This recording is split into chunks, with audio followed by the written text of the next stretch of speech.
Magandang gabi po sa bawat isa. Ako po si Mark, ang presider sa ating prayer meeting ngayong gabi. At ating pong sisimulan ang ating gawain sa pag-awit at pangungunahan po tayo ni kapatid na Eman. Magandang gabi po sa ating lahat.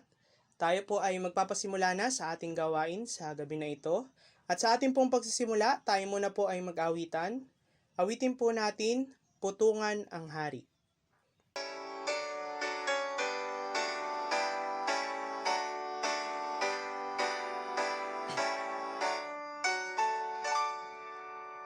Hari ay putungan, si Kristong Kordero.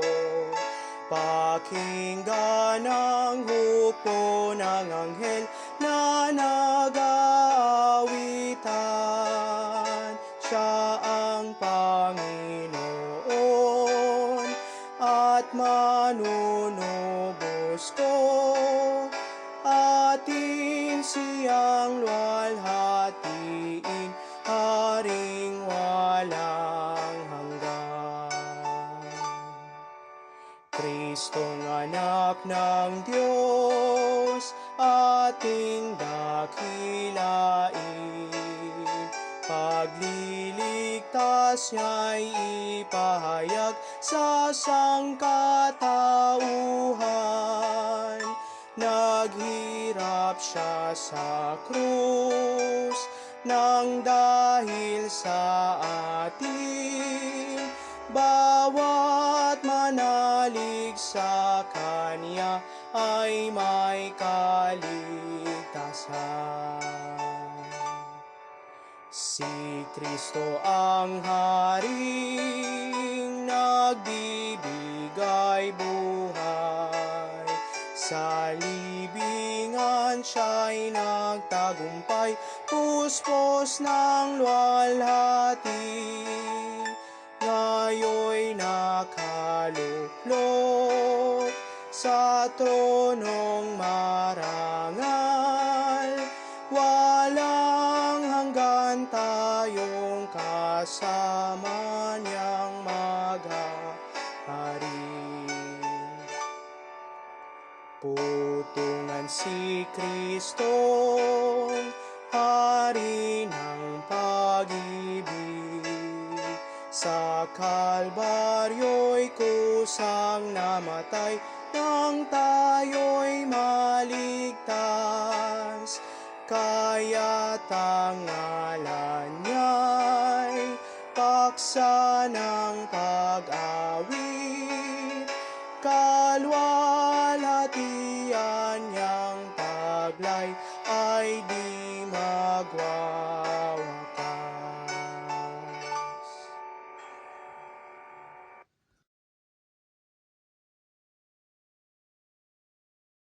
Tayo naman po ay dadako sa pagbasa ng kanyang salita. Buksan po natin ang ating mga Biblia sa Aklat ng Mga Awit, chapter 86. At ayan niyo pong basahin ko po sa inyo ang mga talatang 1 hanggang 17.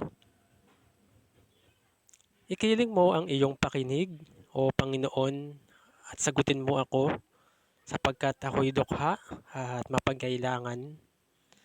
Ingatan mo ang aking kaluluwa, sapagkat ako'y banal. O ikaw na Diyos ko, iligtas mo ang iyong lingkod na tumitiwala sa iyo. Maawa ka sa akin, O Panginoon, sapagkat sa iyo'y dumadaing ako buong araw. Bigyan mong galak ang kaluluwa ng iyong lingkod, sapagkat sa iyo, O Panginoon, itinataas ko ang aking kaluluwa. Sapagkat ikaw, Panginoon, ay mabuti at mapagpatawad at sagana sa kagandahang loob sa lahat na tumatawag sa iyo.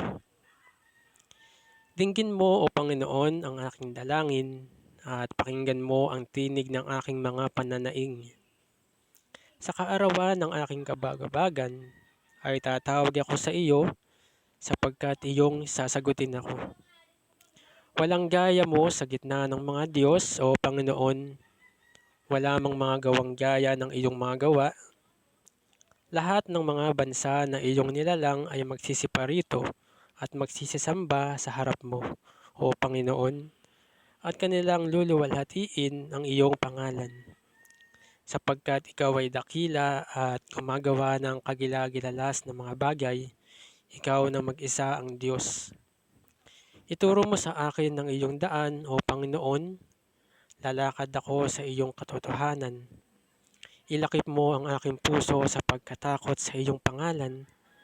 Pupurihin kita, O Panginoon kong Diyos, ng aking mga buong puso, at luluwalhatiin ko ang iyong pangalan magpakailanman.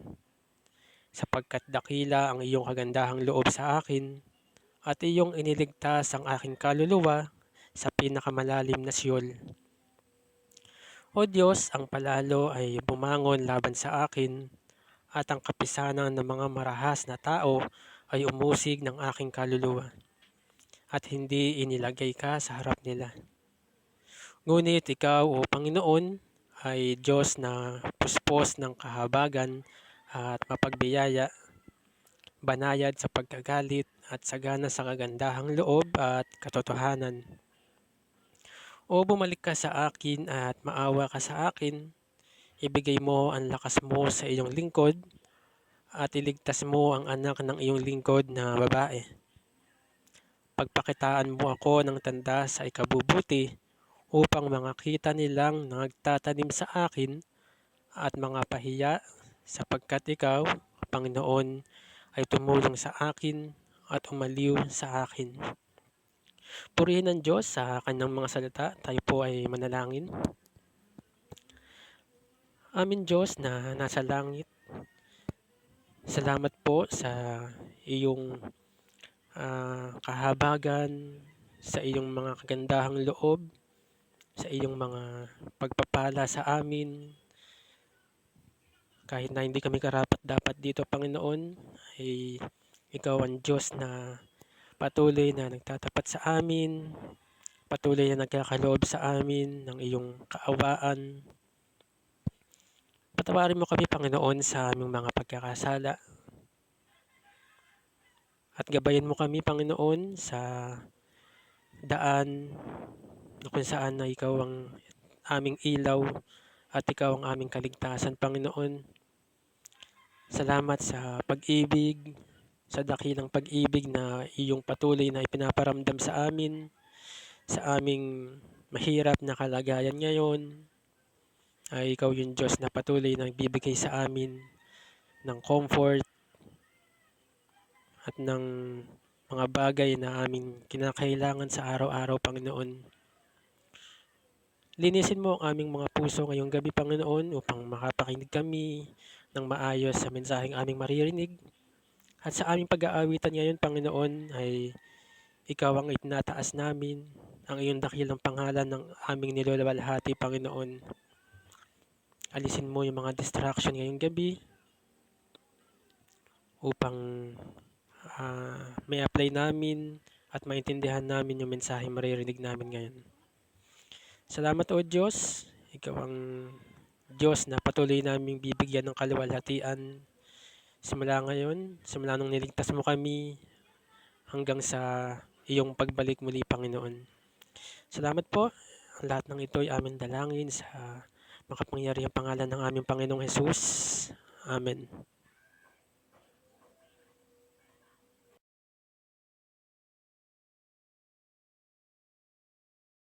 Tayo po muli ay dadako po sa ating pag-aawitan.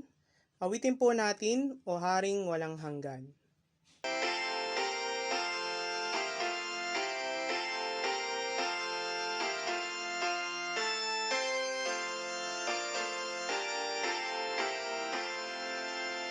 O Haring walang hanggan, kami po'y iyong tulungang magawitan. O Diyos na marangal at mapagtagumpay, kami pagharian kailan pa man. O Kristong Hari namin, ang aming mga dalangin, iyong dinggin pagpalain ang bayan mong angkin at pagkabanalin sa gawain. O Diyos na diwang banal, ang mga aral mong sakdal ay itanglaw, at kami turuang ika'y paglingkuran. Huwag mo kaming iwan kailan paman. Diyos na tatlong persona, ngunit tunay na iisa. Dakila ka, nilulwalhati ka namit sinisinta.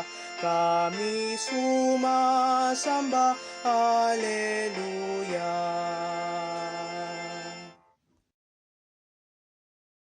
Isa pa pong awit bago po tayo dumako sa mensahe po nating mapapakinggan sa gabi na ito.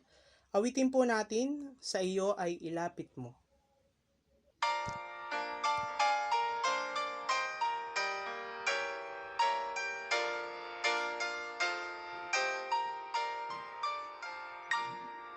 Sa aking kahinaan,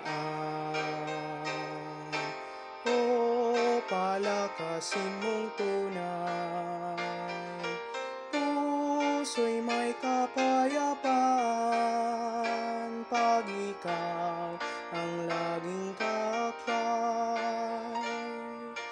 O Jesus, dalangin ko, sa iyo ay ilapit mo ang aking buhay, O Kristo. Ilaan sa gawain mo, sa mundong aligalig at lipos ng madlang sakit. Di ako maliligalig, sa iyo ako ay sasandig. O Jesus, salangin ko, sa iyo ay ilapit mo ang aking buhay, O Kristo. Ilaan sa gawain mo, buhay ko pag nagwakas, at ako iyong tinawag. Iiwan ang dusa't hirap, uuwi sa bayang Marilag. O Jesus, dalangin ko, sa iyo ay ilapit mo ang aking buhay, O Kristo. Ilaan sa gawain mo.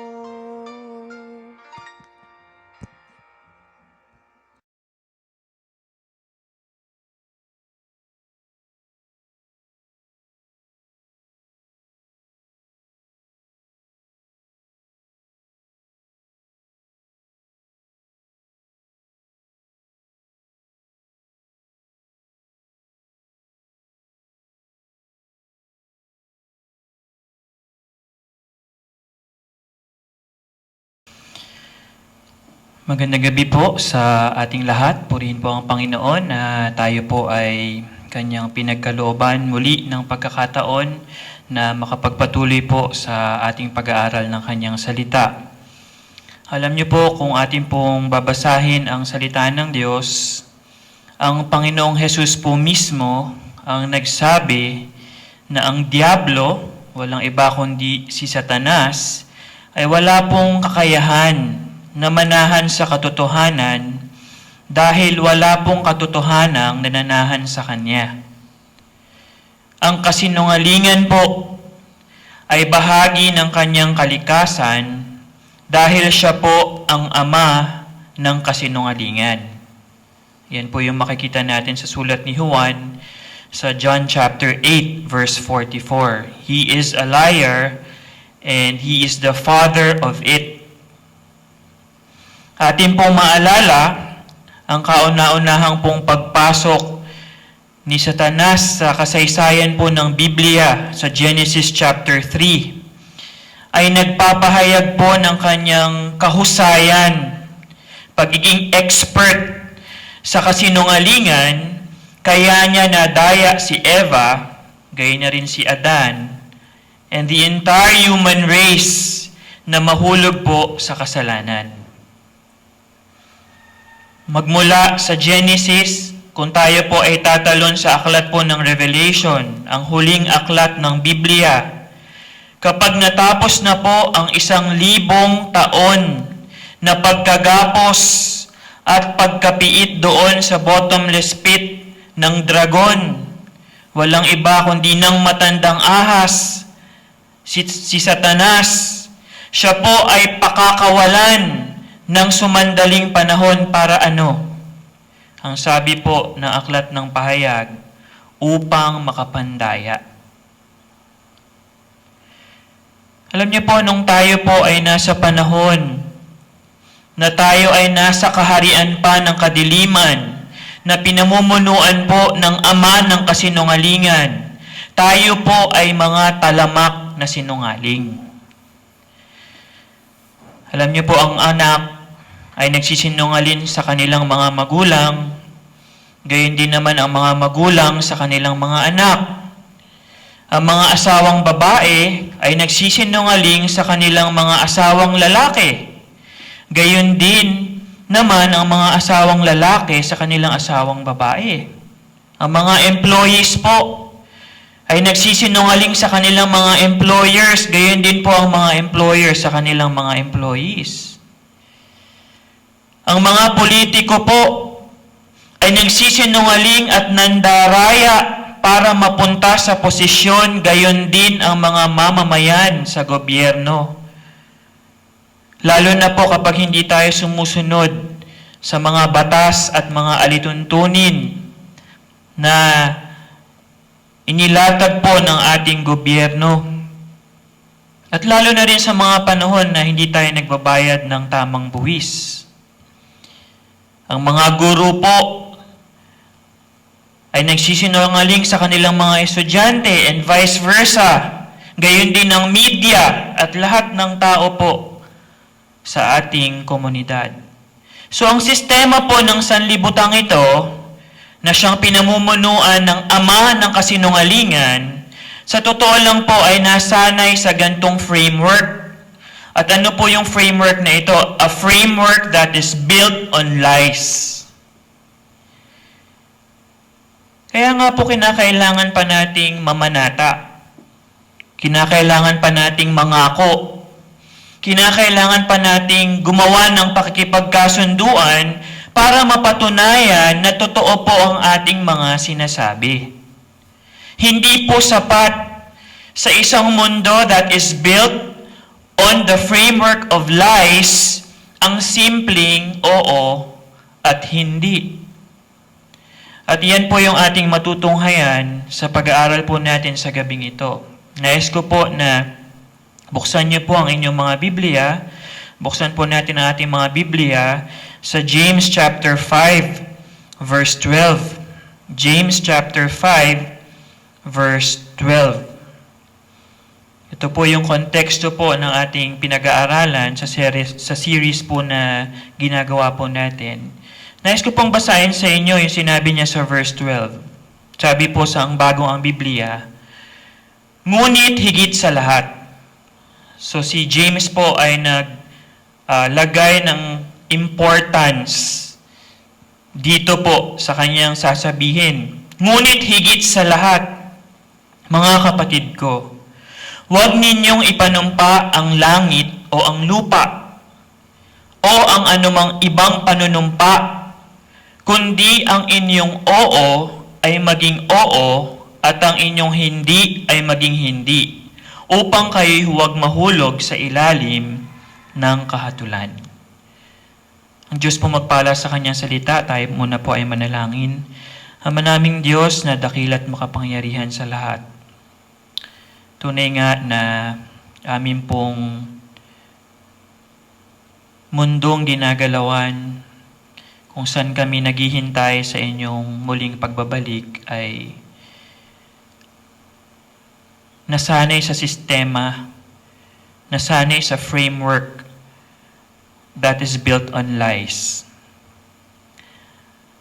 At kami po bilang inyong mga anak na nasa kaliwanagan ay hindi dapat mamuhay ng katulad ng mga taong namumuhay dito sa mundong ito. Ikaw po ang siyang tumulong sa amin ng aming mga pananalita ay magkakaroon ng katotohanan. At dalangin ko, Panginoon, na ikaw po ang siyang tumulong sa aming pag-aaral sa gabing ito, ang Ministeryo ng Banal na Espiritu na siyang magpaunawa sa amin ng mga katotohanan ito. Lahat po ito inilapit namin sa inyo sa pangalan ni Jesus. Amen. Patuloy po natin na tinatalakay ang ika-4 po sa pag-uugali na dapat nating taglayin patungkol sa muling pagbabalik ng ating Panginoon. At ito nga po yung dapat tayong maging mapagtiis, dapat tayong magtiis hanggang sa muling pagparito ng ating Panginoon. At yan po yung makikita natin dito sa James chapter 5 verses 7 to 12. At tayo po ay nasa ika-4 na pangunahing punto under po nito.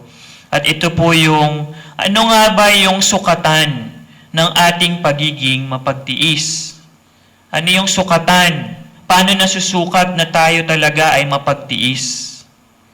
Atin pong natunghayan noong nakaraang linggo na ang sukatan po ng ating pagiging mapagtiis ay nakabase po kung papaano natin napipigilan ang ating mga dila o ang ating mga bibig. Specifically, sa topic po natin last week na nagtuon tayo sa verse 9, specifically sa pagbubulong-bulungan laban sa isa't isa. Sana po ating nagagamit, mga kapatid, ang atin pong mga dila upang mapalakas po natin ang ating mga kapatid sa Panginoon. And one way we can do that, instead of pagbubulong-bulungan dahil sa kahinaan, kasalanan ng iba, one thing that we can do is to use our tongues to pray for their weaknesses.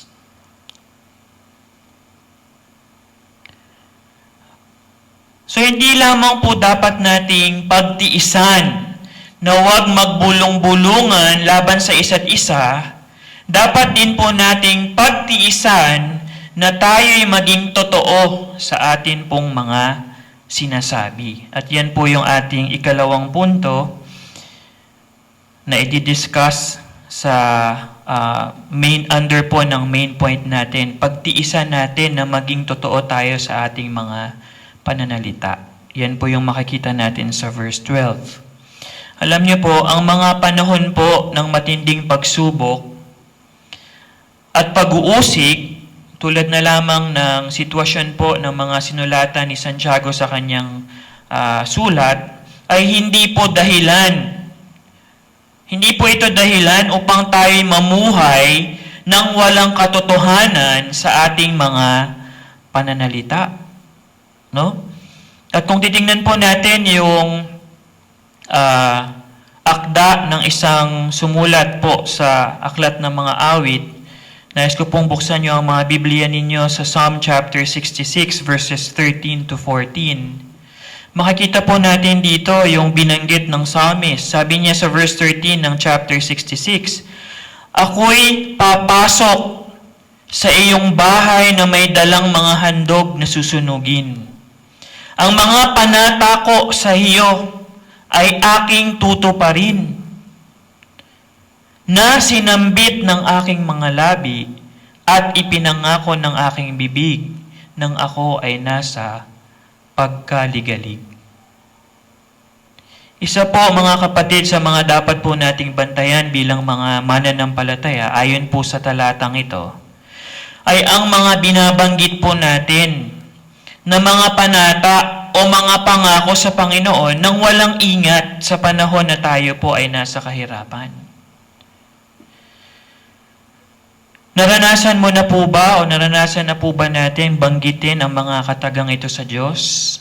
Lord, pag pinagaling mo po ang tatay ko sa malubha niyang karamdaman, magbabalik loob na po ako sa inyo. Lord, kapag hinayaan mo na sagutin niya ako ng aking nililigawan, magiging aktibo na po ako sa gawain.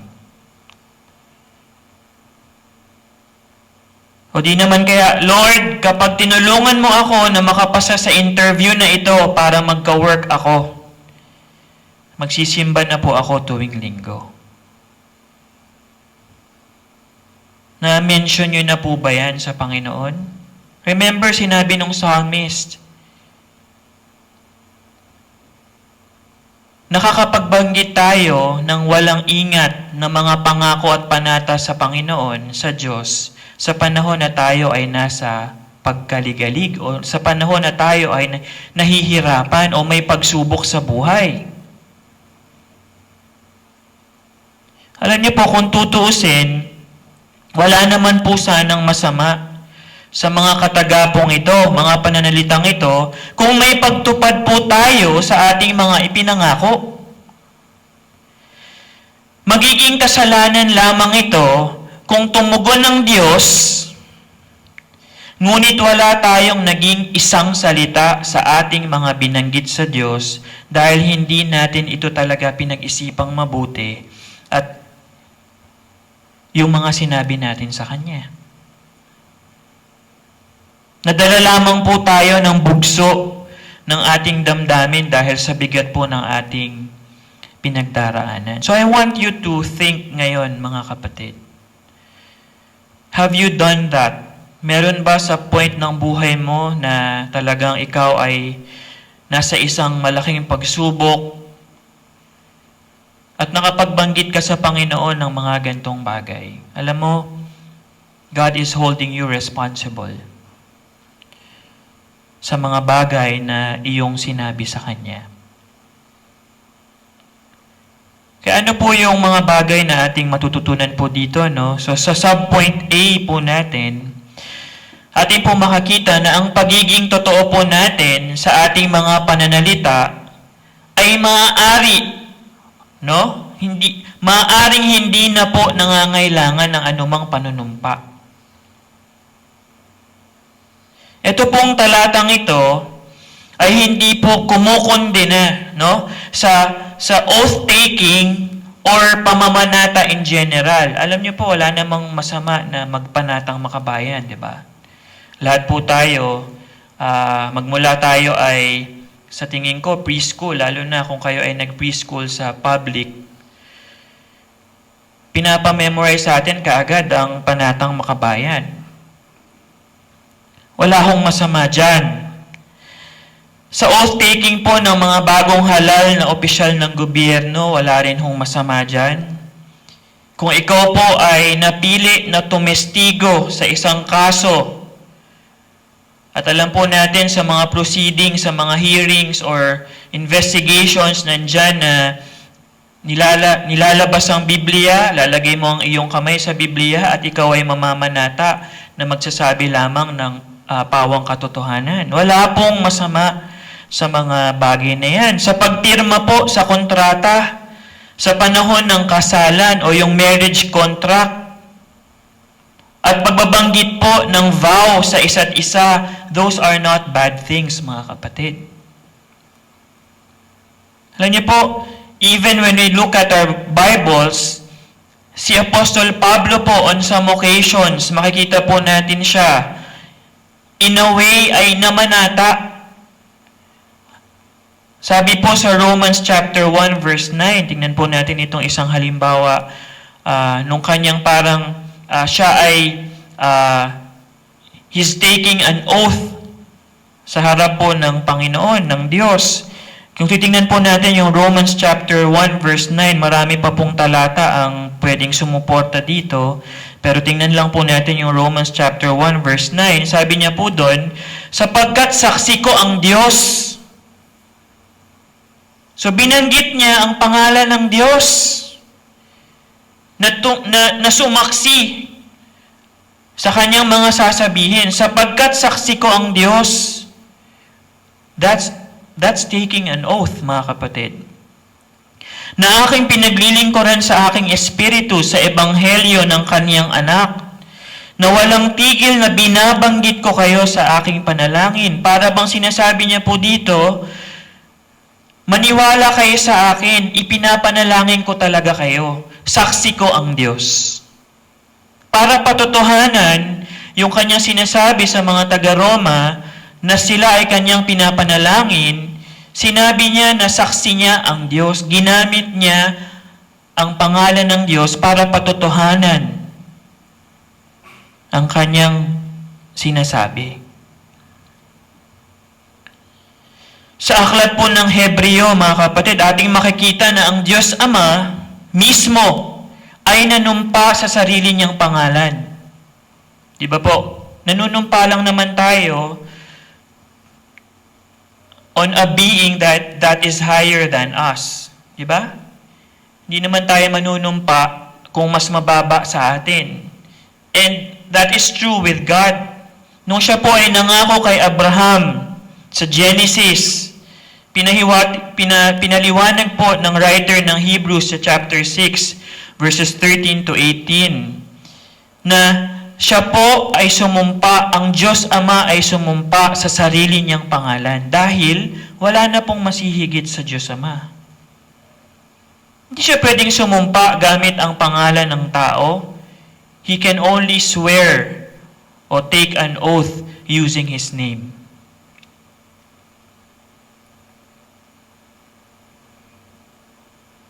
Alam niyo po, ito po yung mga pwede nating isipin na mga dahilan bakit hindi po tayo bakit hindi na kailangan talagang manumpa o mamanata, no? Number 1, dahil tayo po ay pwedeng malagay sa panganib na sumuway po sa ikatlong utos. Alam niyo po, kung babasahin natin ang Exodus chapter 20 verse 7, nandiyan po yung listahan ng 10 utos, we might be in danger of disobeying that third command sa 10 Commandments. Alam niyo po, pakatandaan po natin na ang winika po ni Santiago sa chapter 5 verse 12 ay hinango lamang niya sa totoo lang sa binanggit po ng Panginoong Jesus sa Matthew chapter 5 verses 33 to 37. Di ba po, yung mga writers, biblical writers, meron po silang ganyan. Lalo na po si Santiago, though siya po ay half-brother ng Panginoon, ng earthly ministry ng Panginoon, hindi po talaga siya involved sa ministry ng Panginoon, pero after the resurrection, doon lang naging aktibo at talagang kumilala sa Panginoon itong si Santiago. Pero bilang kanyang kapatid, na alam niya na siya ang Mesiyas, ang tagapagligtas, hinango niya po yung kanyang sinabi dito sa 5 verse 12, chapter 5 verse 12, sa binanggit ng Panginoong Jesus doon po sa Sermon on the Mount. Sa Matthew chapter 5 verses 33 to 37. At tulad po ng ating mababasa sa binanggit po ng Panginoong Jesus, doon po sa Matthew chapter 5 verses 33 to 37, ang utos pong ito ay may ugat din po sa lumang tipan. So paano nangyayari po? Si Santiago, kinote niya ang sinabi ng Panginoong Jesus sa Matthew chapter 5, na siyang kinote naman ng Panginoong Jesus sa Old Testament. At ito po yung makikita natin sa Leviticus chapter 19 verse 12. Nais ko lang pong basahin kung saan po hinango ng Panginoong Jesus sa Old Testament itong kanyang mga pananalitang ito sa Matthew chapter 5 verses 33 to 37. Sabi po niya sa Leviticus 19:12, sabi po sa Old Testament, Leviticus 19:12, "At huwag kayong susumpa sa pamamagitan ng aking pangalan sa kasinungalingan." Doon po nagkakaroon ng problema. "Sa gayoy lalapastanganin ninyo ang pangalan ng inyong Diyos. Ako ang Panginoon." Yan po yung sabi sa Leviticus chapter 19 verse 12. Pag tinignan po natin yung aklat ng Numbers chapter 30 verse 2, natin po makikita doon, sinabi, kapag ang isang lalaki ay namanata ng isang panata sa Panginoon, o susumpa ng isang sumpa, na itinali ang kanyang sarili sa pamamagitan ng isang panata, ay huwag niyang sisirain ang kanyang salita. Napakalinaw po. Kahit na ito ay hinango sa Old Testament, kung saan talaga ito ay specifically written for the Israelites. Pero napakalinaw po ng instruction ng Diyos. Kanyang tutuparin ang ayon sa lahat ng lumabas sa kanyang bibig. Kung atin pong titingnan yung Deuteronomy chapter 23, verses 21 to 23, sinabi po doon, kapag ikaw ay gagawa ng isang panata sa Panginoon mong Diyos, huwag kang magiging mabagal sa pagbabayad nito o sa pagtupad nito. Sapagkat tiyak na hihingin sa iyo ng Panginoon mong Diyos at ikaw ay magkakasala. Verse 23, maingat mong isasagawa ang lumabas sa iyong mga labi ayon sa iyong kusang loob na ipinanata sa Panginoon mong Diyos, na ipinangako ng iyong bibig. Hindi lang po yung mga walang ingat, pati din yung kusang loob, sinabi po dito sa verse 23. Alam niyo po, if we are going to take it a little further back, mga kapatid, ating nalalaman na ang bawat utos, especially sa utos na makikita natin sa Pentateuch, ito po ay nakaangkla sa 10 utos. Kaya po itong 3 talatang binanggit ko sa inyo, sa Leviticus, sa Numbers, sa Deuteronomy, lahat po ng mga kautusan na yan ay nakaangkla po sa 10 Commandments. At ano po yung angklang tinutukoy natin? Which command? That is the 3rd command. At ano po yung 3rd command sa 10 Commandments? Sana po, bago dumating ang Panginoon, no, na-memorize natin yung 10 Commandments. Kakahiya po kung ibang kulto pa po yung unang nakapagsaulo nito kaysa sa atin. So sabi po sa Exodus chapter 20 verse 7, the 3rd command, huwag mong babanggitin ang pangalan ng Panginoon mong Diyos na walang kabuluhan, sapagkat hindi pawawalang sala ng Panginoon ng sino mang gumagamit ng kanyang pangalan sa walang kabuluhan. Dito po nakaangkla ang sinabi ng Panginoong Jesus sa Matthew chapter 5, na siyang kinote ni James sa James chapter 5. Let us not use the name of the Lord in vain.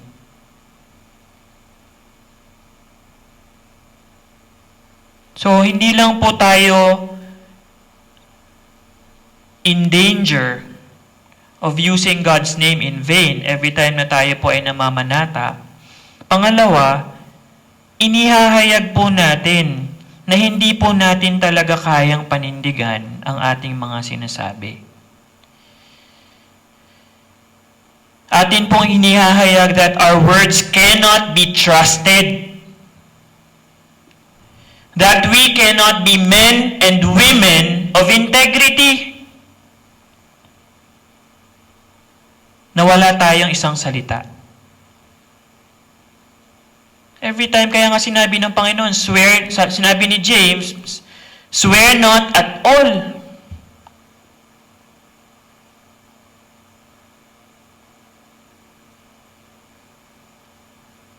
Kasi we are only exposing, mga kapatid, our own weakness and sinfulness every time we do that. Pangatlo, dahil maaari po nating maanyayahan o mahikayat na gumawa ang kaaway sa atin. Yan po yung malinaw na sinabi sa James chapter 5 na teksto po natin sa gabing ito, verse 12, at Matthew chapter 5, verse 37.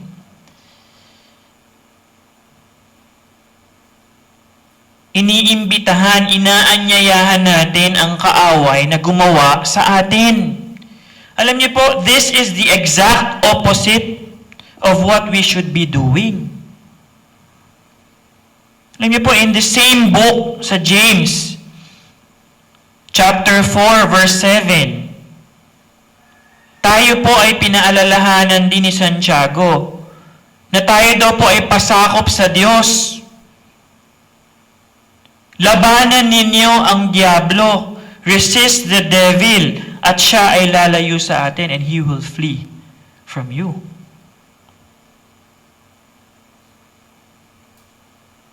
Ang ginagawa natin, hindi natin siya pinapalayo, inaanyayahan pa natin siyang gumawa sa atin every time we swear, every time we take an oath without care. Si Apostol Pablo po sa Ephesians chapter 4 verse 27 ay nagsabi na huwag daw natin bigyan ng pagkakataon ang diablo. Don't give opportunity sa kaaway. Kaya nga ito po ang nakagawian ng mga ilan pong mapagsamantalang Hudyo. Imbis na manumpa na isasama ang pangalan ng Diyos, tulad na lang na binanggit ni Apostol Pablo sa Romans chapter 1 verse 29, ang gagawin po nila, pipiliin na lamang nila na banggitin ang ibang mga bagay. Tulad po ng nakita natin sa verses 34 to 36 ng Matthew 5. Anong babanggitin nila? Kaysa banggitin nila yung pangalan ng Diyos, babanggitin nila ang langit. Babanggitin nila ang lupa. No, babanggitin nila ang Jerusalem at babanggitin nila ang kanilang ulo. They will swear using those other things except God. Bakit? Dahil gusto nilang makapandaya. Gusto nilang mandaya ng ibang tao na sinasabi nila, totoo tong sinasabi ko sa iyo. Oh, I swear to heaven, swear to earth.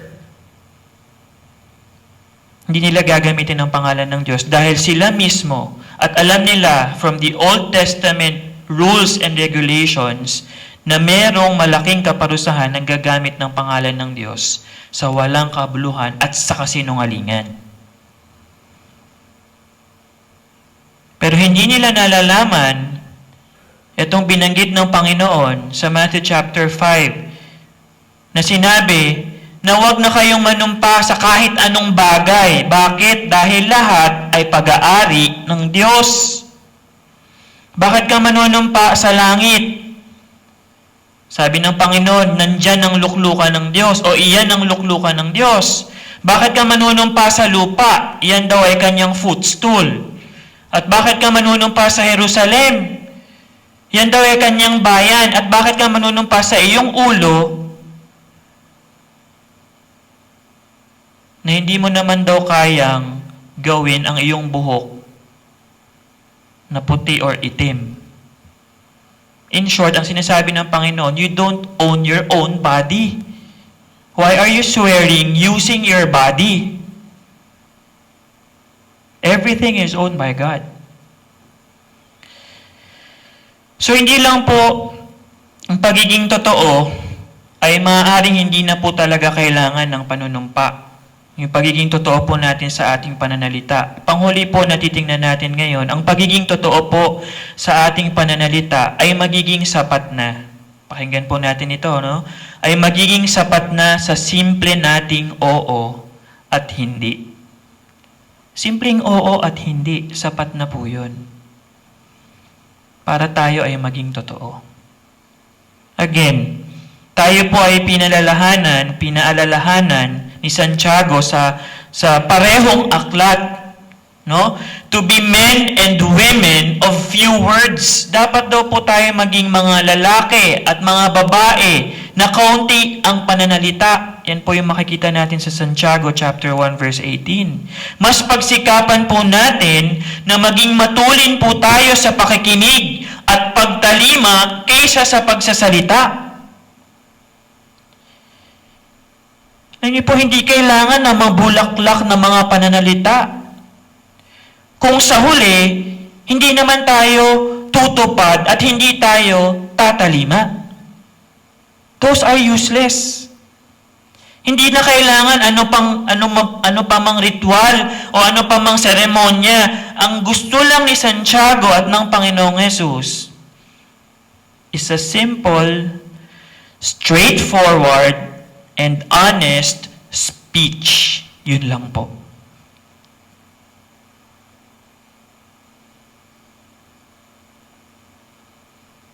Kahit tayo, di ba? Alam natin yung madalas natin gamitin, lalo na tayong mga Pilipino. Pag sinabi nating usapang lalaki, what do we mean by that? Ang usapang lalaki, ibang mag-usap ang lalaki sa lalaki.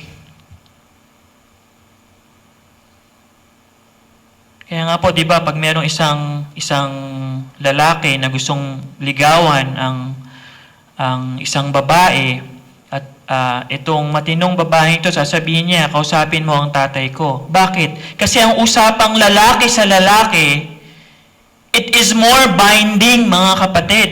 Kahit wala kayong isinulat dyan, basta nag-usap ang lalaki sa lalaki, sa konteksto po ng kulturang Pilipino, alam po natin ang ibig sabihin yan. Tuto pa rin natin yun. It's just a simple, straightforward, and honest speech, mga kapatid. Kaya po, ito po, atin pong pagtiisan. Atin pong pagtiisan at pagsikapan na ang ating simpleng oo ay maging oo at ang ating simpleng hindi ay maging hindi. Wala na pong dapat tayong idagdag. Again, hindi ko po kinukondina ang mga commitment forms sa mga ministries natin, no? Maganda po yan na tayo ay napapaalalahanan tungkol sa ating commitment. Kasi may written agreement na tayo pinirmahan. Commitment natin, hindi lang sa tao na siyang in charge doon sa ministry, but first and foremost, sa Diyos. Pero alam niyo po, kung talagang tayo ay may isang salita, kahit wala po tayong pirmahan, gagawin natin ang commitment natin sa ministry.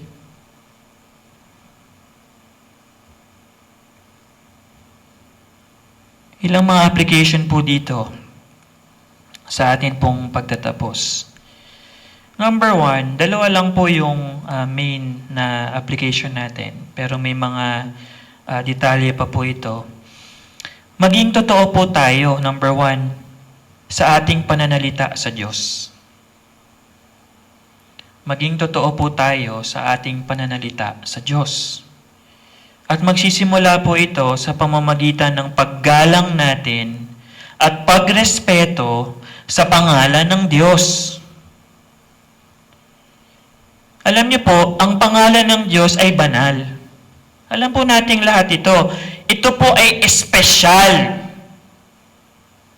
At pag sinabing banal, sa literal na kahulugan, ito po ay separated. Separated from the world. Separated from the usual. Huwag po natin gamitin ng pabalang-balang at walang ingat ang pangalan ng Diyos. Ang banal na pangalan ng Diyos. Huwag nating ibaba sa casual na level po, no, ng ating pagbanggit sa pangalan ng Panginoon, ng Diyos. Yes, may mga pagkakataon po sa ating buhay na alam natin na hindi po talaga tayo nagkakasala sa pagbanggit ng kanyang banal na pangalan. Di ba? May mga ganyan tayong experiences sa buhay natin. Binabanggit natin yung pangalan ng Panginoon, pero deep in our hearts, alam natin we're not speaking His name in vain. Di ba? Sa panahon na tayo nahihirapan, we are in deep distress and agony because of some sort of suffering sa ating buhay. Alam ng Diyos ang ating puso. Sa mga panahon na tayo nananalangin at wala tayong mabanggit, kundi, Lord, Lord, nauunawaan ng Diyos yan. Pero in our everyday speech, mga kapatid, na walang ingat, hindi pinag-isipan, na bigla lang, at ito pong mga ganyang pagbanggit sa pangalan ng Diyos, ay hindi po nakalulugod sa Kanya. So, kailangan po nating igalang at irespeto ang pangalan, ang banal na pangalan ng Diyos. Alam niyo po, isa pa hong bagay na dapat nating idiin po dito, no? Ayusin din po natin ang ating mga buhay. Ayusin din natin ang ating mga patotoo. Dahil kakabit po ng ating pangalan, ang pangalan ng Diyos. Pangalan ng Panginoon. Kaya, paano kung iba yung kilala ka sa iyong kilala ka na ikaw ay mananampalataya? Sa pangalan, Christian ka. Christ's name is in you, is in your identity. Pero yung dapat pamumuhay ng isang Kristiyano base sa Biblia ay hindi nakikita sa buhay mo. You are not walking your talk as a Christian. So hindi lang po dapat natin igalang, irespeto ang pangalan ng Diyos. Kailangan din po natin isaalang-alang yung babala po ng sumulat sa mga ngaral o sa Ecclesiastes. Ito po ay marahil sa Bible reading ninyo o sa ilang mga pangangaral ay nadaanan na ninyo. Pero napakabigat po ng sinabi dito ng mga ngaral. Sabi po sa Ecclesiastes chapter 5 verses 1 to 7. Hindi ko na po babasahin ito sa inyo, pero ito po yung ilang mga pointers doon sa kanyang sinabi. How can we have integrity in our words before God? Sabi po sa verse 1, ingatan mo ang iyong mga hakbang kapag ikaw ay nagtungo sa bahay ng Diyos. Alam niyo po, that is very practical. Yes, ngayon, hindi tayo pumupunta sa sambahang dako natin dahil sa pandemic natin pong nararanasan. Pero, sinabi po ng mga ngaral, ingatan daw natin ang ating mga hakbang kapag tayo po ay nagtungo sa bahay ng Diyos. Do dinidescribe po dito yung kanilang pag-akyat sa templo, no, sa Jerusalem. Pero tayo po, nag-iingat ba tayo? Pumapasok ba tayo sa ating sambahang dako ng may pag-iingat?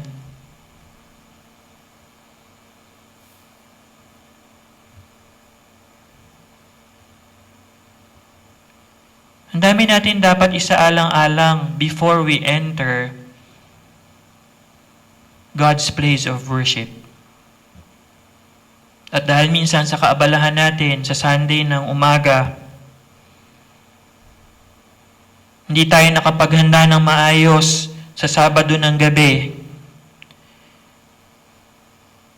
Hindi tayo nakakapaglaan ng maayos na pag-iisip at puso at damdamin when we approach our place of worship. Sabi po sa verse 2, huwag kang pabigla-bigla sa iyong bibig. Huwag magmadali ang iyong puso na magsalita. Tingnan niyo po, every time our mouths are speaking, may hugot po ito sa puso.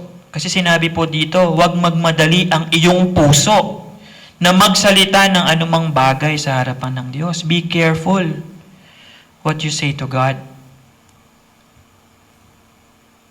Huwag mong ipagpaliban ang iyong mga ipinanata o ipinangako sa Diyos. Sabi po dyan sa verses 4 to 5. Kung maaari, ipanalangin mo muna at pag-isipan mong mabuti ang iyong ipapangako sa Diyos sa panahon na ikaw ay nasa sambahang dako.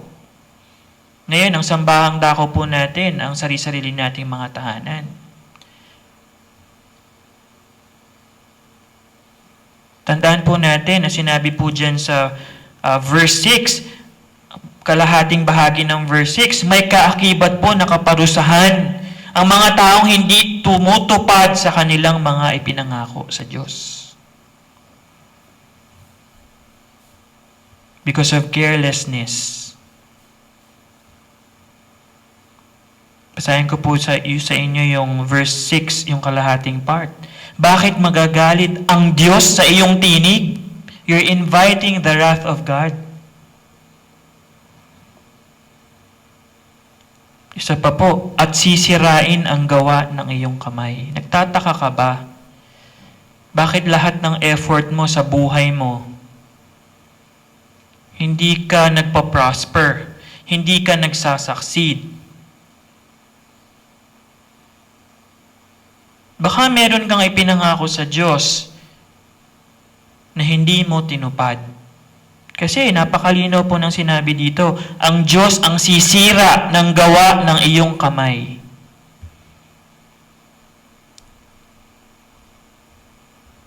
Tatrabaho ka. Sinabi mo sa Panginoon, nung wala kang trabaho, ipag-pray ka sa church na magkatrabaho.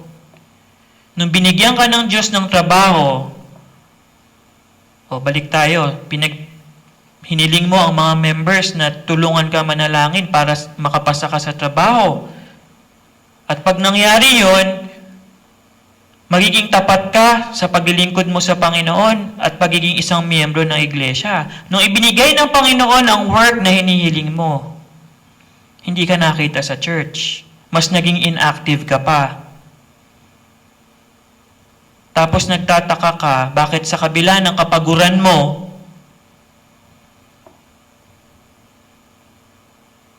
may kulang.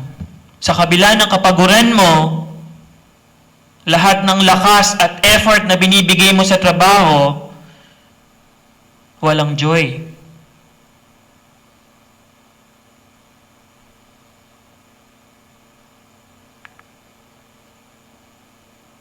Kasi sinisira ng Diyos ang gawa ng iyong kamay. Hindi lang po dapat tayo maging totoo sa ating mga pananalita sa Diyos. Pangalawa, at huli na po ito, maging totoo din po tayo sa mga pananalita natin sa ating kapwa. We must be truthful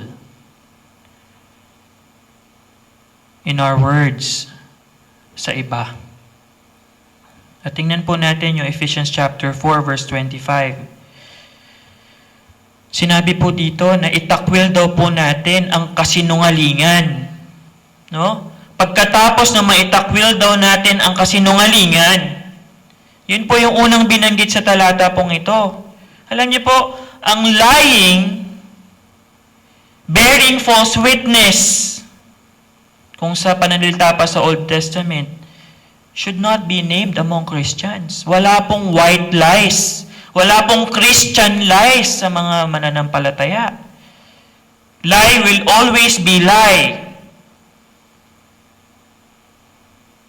At yan po ay dulot ng ama ng kasinungalingan. Tayo ba ay anak pa hanggang ngayon ng ama ng kasinungalingan? Bakit tayo nagsisinungaling? Bakit hindi natin kayang maging totoo sa ating mga pananalita? Bakit kinakailangan nating sabihin ang mga bagay na hindi naman tayo para magmukhang maganda ang ating imahe sa iba, pero sa totoo, hindi talaga tayo ganun?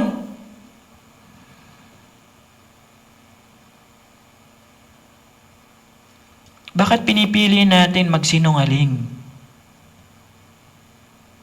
Hindi na po tayo mga hindi mananampalataya. Hindi na tayo anak ng dyablo. Nilipat na po tayo mula sa kaharian ng kadiliman tungo sa kaharian ng Diyos ng kaliwanagan. Ano po yung sumunod na sinabi sa talata? Pagkatapos daw natin itakwil ang kasinungalingan, bawat isa daw po sa atin ay magsalita ng katotohanan sa kanyang kapwa.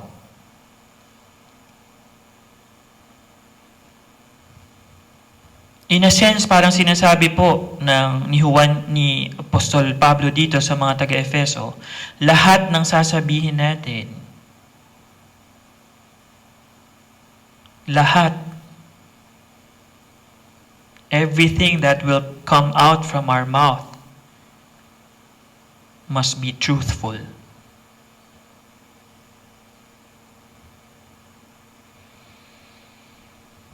At dito na po tayo magtatapos sa talatang ito. Ito po ay naging blessing sa akin. Alam niyo po, we should be men and women of integrity. Dapat meron tayong integridad, dapat meron tayong isang salita, mga kapatid, mga mananampalataya. Kasi ano po sinabi dito sa Psalm chapter 15 verse 2, dito na po tayo magtatapos. Siyang lumalakad na matuwid. Alam niyo po yung phrase na lumalakad na matuwid, yan po ang ibig sabihin talaga niyan. Siyang lumalakad ng may integridad. Ano daw ang taong lumalakad ng matuwid o may integridad ayon po sa talatang ito? Siya po ay gumagawa ng katwiran, at tingnan niyo po yung huling bahagi ng talata, mula sa kanyang puso ay nagsasalita siya ng katotohanan. Yan po ang ating characteristic as believers.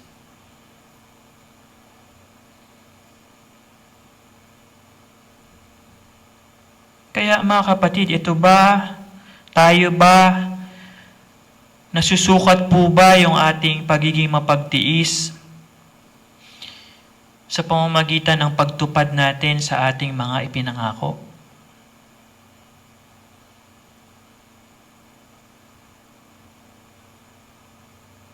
Di ba sabi sa Biblia, kung meron man tayong dapat ipanumpa, walang iba kundi yung sinasabi sa Biblia, our own hurt. Swearing to our own hurt.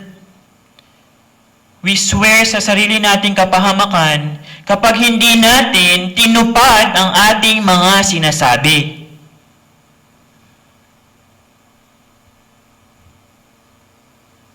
Kaya kumusta po ang ating mga pananalita? Ito pong dalawang ito, pagbubulong-bulungan laban sa isa't isa at pagiging totoo sa ating mga sinasabi. It's just a simple yes or no.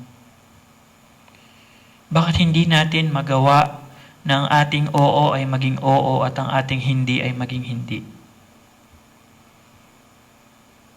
Tayo po'y manalangin. Aming Diyos na makapangyarihan sa lahat, alam ko po na marami sa amin ang masyadong maraming sinasabi. Hindi kami katulad ng sinabi ni Apostol Santiago sa kanyang sulat na mabagal sa pagsasalita. Mas marami kaming sinasabi kaysa kami ay makinig at tumalima at sumunod. At dahil po dito, nahuhulog kami sa iba't ibang klase ng kasalanan.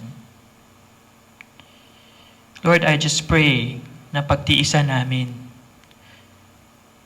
Pagtiisan namin na maging totoo kami sa aming mga sinasabi. Alisin mo po ang kasinungalingan sa amin. Ito po ay hindi makalulugod, Panginoon, sa inyong pangalan. Kung nasanay ang aming bibig na magsinungaling kahit pa sa maliliit na mga bagay, paano mo kami pagkakatiwalaan sa mga malalaking mga bagay?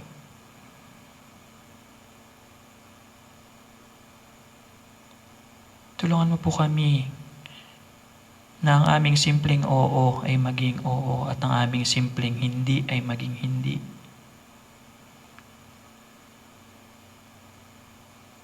Nawa hindi namin maranasan ang inyong kaparusahan dahil hindi namin iningatan ang aming mga bibig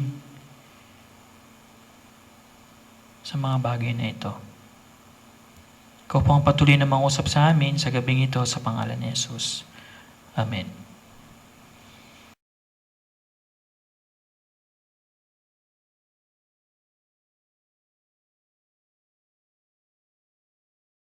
Salamat sa Panginoon sa mensaheng ating narinig. Salamat Kuya AJ sa pagbabahagi ng mensahe na ito sa amin. Sa atin pong pagpapatuloy, tayo po ay magkakaroon ng prayer time sa kanya-kanya nating mga tahanan. Pagkatapos po ng prayer time ninyo, hihilingin ko po ang isa sa inyong pamilya upang manguna sa closing prayer. Ilang paalala po sa mga nais po na magpatotoo o mag-testimony. Mag-send lamang po kayo ng video or audio recording kay Teacher Jeron. At ang ating offerings para sa mission sa evangelism ay atin pong ipunin at ibigay sa ating church treasurer. Maaari din po nating ipadala ito sa bank account ng OCC. Makikita nyo po sa ating screen ang detalye ng ating bank account. At para po sa lahat, iniimbitahan po namin ang bawat isa sa darating na linggo, June 28, 2020, 9 a.m. hanggang 11 a.m. para sa ating worship service live stream. I-like lang po natin at i-follow ang ating Facebook page ng Obando Christian Church upang maging updated po tayo sa ating live stream. Maraming salamat po sa inyong lahat and God bless po.